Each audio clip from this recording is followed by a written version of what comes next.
Welcome to the Podcast Rodeo Show. I'm your host, Dave Jackson from the schoolofpodcasting.com.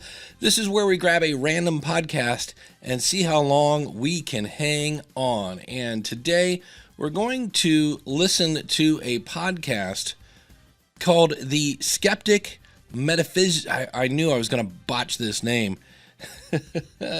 The Skeptic Metaphysician. There we go. You guessed it, Skeptic Metaphysician.com. The description from our good friends at Apple Podcasts says that, like Mulder from the X-Files, I want to believe, so I embarked on a journey of discovery. I've talked to people deeply entrenched in the spiritual, metaphysical, mental health, and self-help worlds.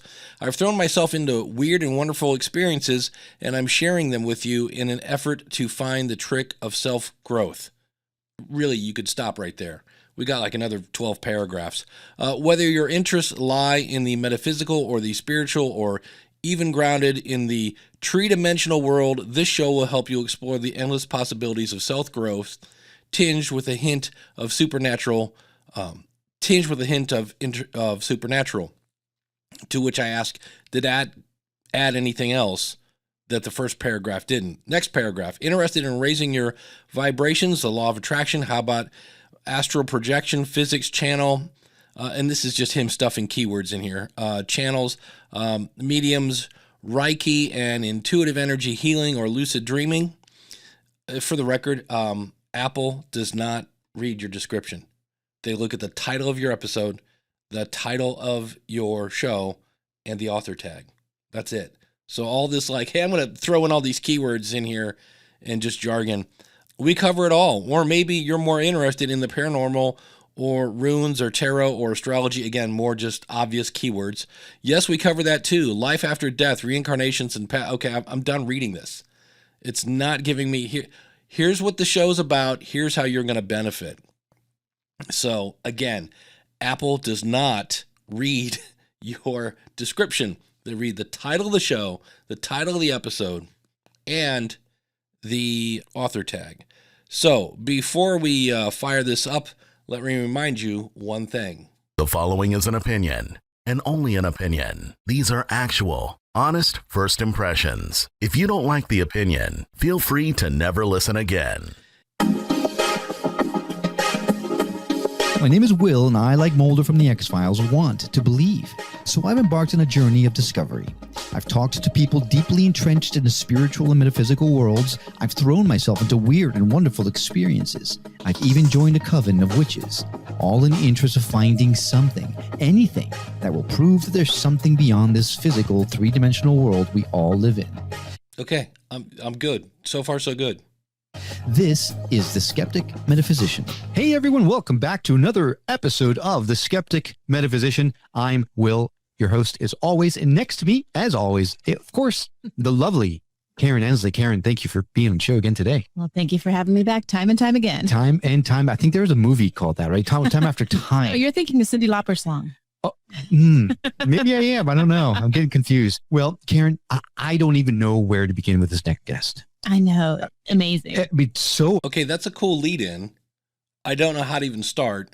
Now, I hope you actually do something good here because you've piqued my interest. Oh, amazing. I'm truly in awe. The hardest part about this interview is going to be limiting the scope of the topic. And in fact, there's so many topics we could talk about with this gentleman that, well, let me just introduce him. Good idea. Yeah, and here's what you do. You tell the guest, hey, you've got like 18 billion things you can talk about. We're here to talk about this one thing that I researched and found out you knew. We'll see how you do.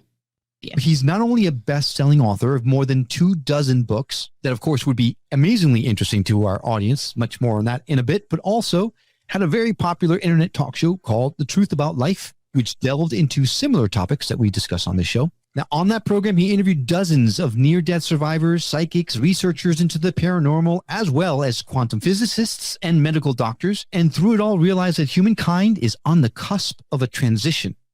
And I haven't heard why you're excited yet. Right now, you're just reading his bio. And we're transitioning to a new understanding of the true nature of reality. Does that not blow your mind? It does. Certainly blows mine. Well, he believes that this is going to result in the rebirth of optimism and that the world's going to become a better place to live in. And that is something I know I would welcome, and I'm sure you would too. Oh, absolutely. I want to know why that blew your mind. I'm like, okay. I mean, it was a bio, but okay. Absolutely. So he gets even more interesting because he's More interesting. Okay. He's also the former principal of the world-renowned ad firm, the Martin Agency. This is the agency, Karen, that created the Geico Gecko. I know. And even more, so we're in Virginia. Yeah. And the slogan is Virginia's for Lovers. And it just so happens that the Martin Agency came up with that slogan as well. Now, he is currently Now, at this point, I'm confused as to who your target audience is. Like, if you think about it, your guest could have 15 different awards in 15 different categories, but your audience is probably only interested in one, maybe two of those. So I'm kind of like, who is this guy? Like, why is he here?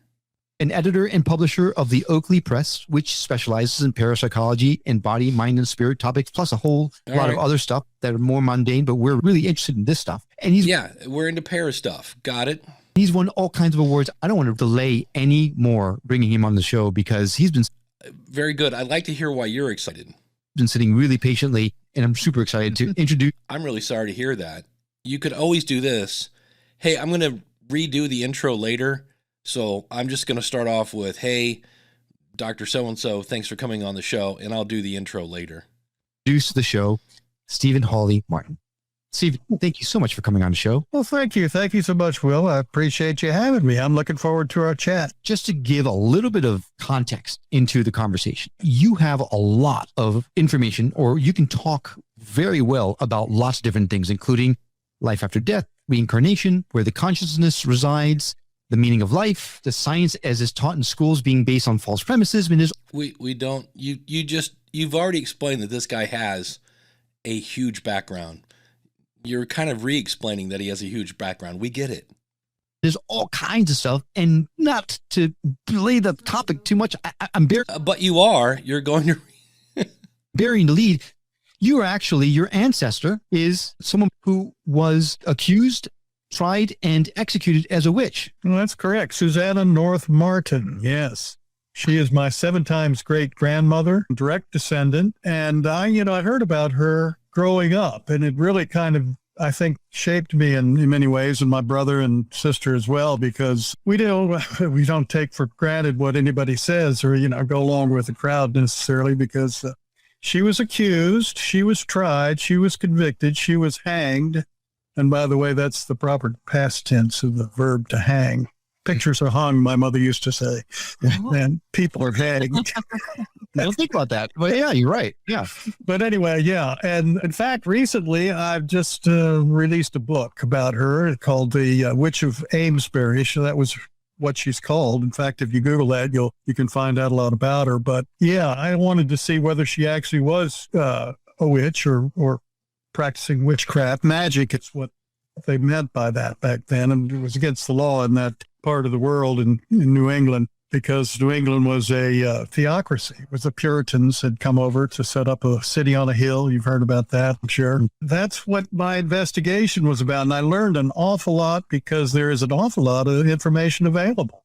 All the transcripts from the trials, all the depositions that led up to the trials, people back then who were eyewitnesses wrote reports on it. So the name of the book is The Witch of Amesbury. And I say that she is the matriarch of an advertising dynasty, because I think that having a witch in the family, because one of the things that led my brother and me into the advertising business, of course, my dad was also in it. My mother was in it. Now I've got 3 children who are in it. So it is a dynasty.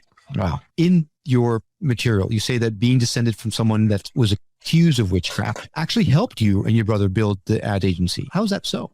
Well, we were always told, and again, you have to read the book to find out whether she was really a witch or whether she was practicing witchcraft. This guy's a douche. We were always told. So far, this guy's kind of like, he's got a cool story, but I don't know if I'm going to listen to another question, but that's 2 answers, and both of them have mentioned his book. This is where you can tell your guest, I'm going to give you a chance to really pimp your book. So if you're worried about that, don't worry about it. I will definitely promote your book. But that's 2 answers. Both are like, oh yeah, in my book. told by my parents and my mother in particular, who seemed to be obsessed by the whole thing, that she was falsely accused, that she was a good Christian woman who was falsely She wasn't really a witch. I mean, she would float. accused and hanged. And so it kind of kept us from just taking for granted what somebody in authority said, that it was true. We didn't, we always, certainly I'd always questioned, and I wanted to find out for myself because of that. And I think that it made me a nonconformist. And if you're going to create advertising that's breaks through the mold, you got to be a nonconformist, you know. And also, if you're going to start a company, which my brother and I both did, I think you have to have that little extra something that says, we can do it. And I think that really was imparted by my mother, who kept harping on the fact that we had this witch in the family. So, yeah, I think that it really did make us the people that we became. And because of that, we started an ad agency that's become just a tremendous success. And, after I left the Martin Agency, I started another one called Hollymart Partners, which we sold to the Interpublic Group of Companies, which is a New York Stock Exchange company. Now, I'm listening to this off their website, but there's some weird jump cuts there. So, yeah, I think that Susanna North Martin had a lot to do with it. Wow. Well, I loved how I was reading some of the material you sent over, and I think you called yourself an early feminist.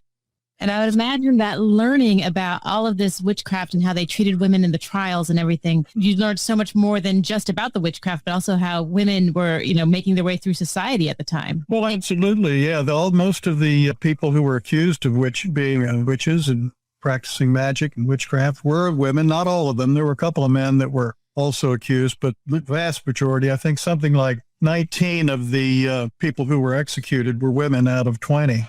One man was also hanged, and another one was killed before he was even tried because they were trying to force a plea out of him.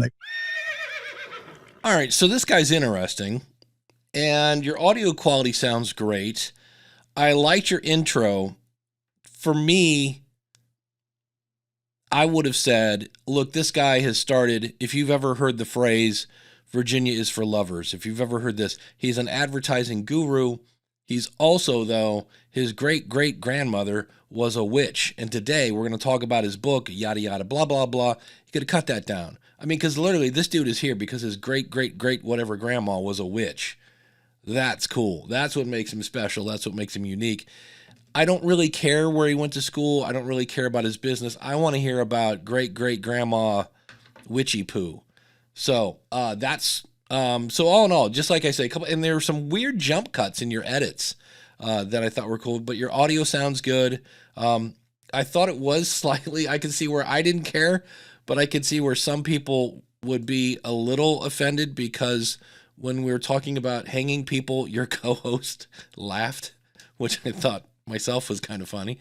I like dark humor. But other than that, I thought it was fine. It just a little, the intro... We don't need all that backstory. We really, really don't. And we don't really care. We want to know why you're excited that the person is on the show. Now, if you would like to be reviewed, it's super simple. Just go over to podcastrodeoshow.com, click on the Get Reviewed button, and you'll see there are a number of options there to get reviewed. If you'd like to hear the end of that episode that we just talked about, then go over to, again, here, I don't know why I'm having a hard time saying this, Skeptic, Metaphysician.com. And you can hear the end of The Witch of Amesbury. What's going on with that? So I'm Dave Jackson from the School of Podcasting.com. Thanks for joining me as I help you take that podcast polish and buffer out the boring of your podcast.